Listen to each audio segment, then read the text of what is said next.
Washington Journal continues. Back at our table this morning, Congressman Darrell, Issa, Republican of California and chairman of the House Oversight and Government Reform Committee. Congressman, I'm going to begin with postal reform. The White House yesterday, as part of the deficit reduction plan, included a proposal for the Postal Service the mail delivery, ending the 6-day delivery and going to 5 days in order to save them some money. I want to get your quick reaction to that.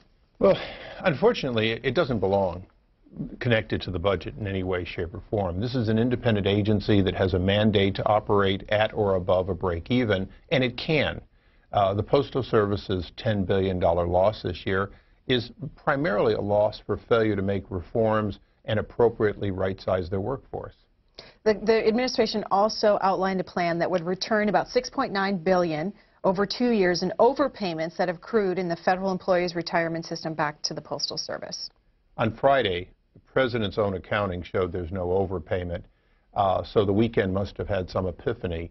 The fact is that the so-called overpayment or prepayment was mandated in order to ensure that the postal system had all of the reserves necessary for their own health care, retired health care, and for their own actual retirement. This is an agency that if it underpays now, as it shrinks, clearly will continue to shrink.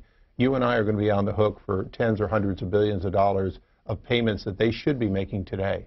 The APWU, which is the Union for Postal Workers. Oh, no. There are so many unions for postal workers, you don't have enough time on this show to name them all. But well, we'll start with one of them then.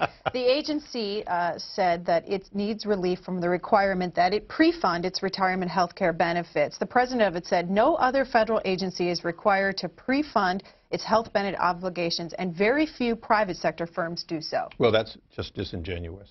Private firms all pre-fund. We have a law. You wouldn't be willing to be in a pension plan that was essentially will pay later if we stay in business. More importantly, he's right. This is the only agency to do this because this is an agency that's allowed to gain its own revenue, set its own benefits. The current benefits are actually higher than the rest of the federal workforce. And this is also an agency that wants that independence, and we want them to have it. The Post Office, after all, is in fact a business unit. It is a $65 billion business unit that simply isn't making a profit, and it's primarily because they haven't made the changes they need in how they do business and how many people work there. It's not that they can't make a profit. It's not even that they're paid too much. It's that there's too many postal workers, and they know it. Well, the administration's part of their deficit reduction plan would temporarily forgive payments into the retiree health benefit system for the next 2 years, saving another $10 billion for the Postal Service. Yeah, that's saving anything. That's kick the can down the road. I think what you have to understand is this is not a problem that we should sweep under the rug. The postal system is making $65 billion in revenue, losing $10 billion, and they're losing it right now because they are not able to make a profit, including paying into their own health care. Simply having them not pay into their own health care would be like bypassing Medicare payments or Social Security payments and somehow assuming that it takes care of the problem. You have your own bill to address this issue. What would it do? When do you expect it to be on the floor? We expect to mark it up on the 22nd in subcommittee. Then on the 5th, we expect to mark it up at the full committee. It will be on the floor after that, shortly after that. The difference between the bill is ours is a reform strategy. It is a business turnaround. It makes the assumption that we want to treat the employees of the postal system fairly, but that we don't want to keep 200,000 more workers than are needed. The 5-day rule, just to make you understand the difference between 6 days and 5 days. First of all, the post office used to be 7 days a week and twice a day during Monday through Friday. This is not the first time there's been a cutback because it's no longer as needed. And second of all, it only saves about $3.1 billion or less per year. The postal workers themselves scored at less than $2 billion. So it's not the solution alone, that there have to be other solutions. And even that, if you don't change the number of workers, you save nothing. Susan Collins, your colleague in the Senate, Republican from Maine, ranking Republican on the Homeland Security and Government Reform Committee, had this to say about cutting back to 5 days a week. The Postal Service's plan to move to 5-day delivery is not without significant downsides. It would harm many businesses, unless the Postal Service can mitigate the impact. It would force industries ranging from home delivery medication companies to weekly newspapers to seriously consider other options. And once these private firms leave the Postal Service behind, they won't be coming back. And the Postal Service will suffer yet another blow to its finances. Congressman, she disagrees with you. No, she wants to maintain the status quo. Her proposal, I've called it a bailout. I think it is a bailout. She has her own bill. More importantly, she's not wrong that every single reduction in service will, in fact, affect somebody. It will.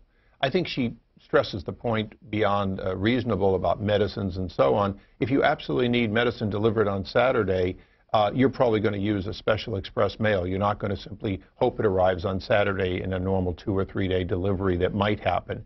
More importantly, all her solutions are temporary. The president's solutions are temporary. They're designed to get us through 2 or 3 years of still losing money, but in denial.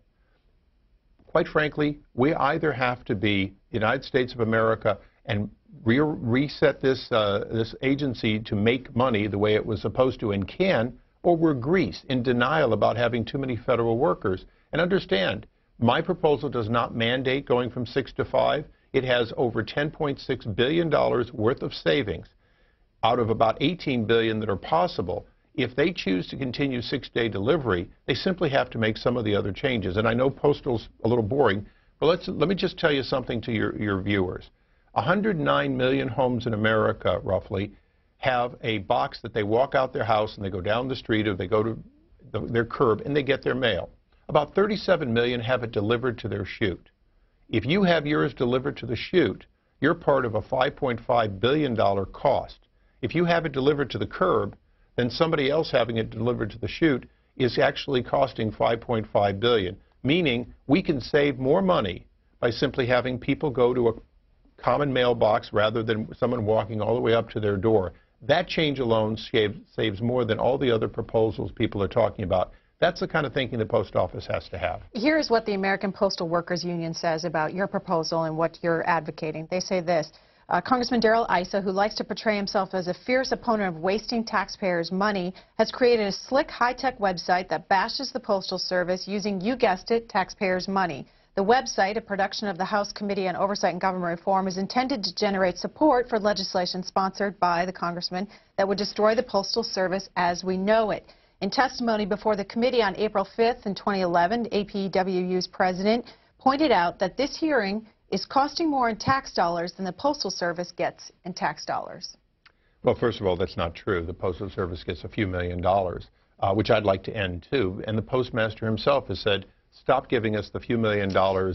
We'll take care of special needs of the blind and a few other items, and then let us run our post office in a profitable way, because Congress currently mandates 6-day delivery, or it would have been done away with years ago.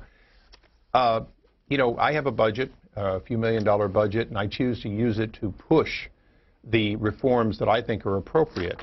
Nothing wrong with that.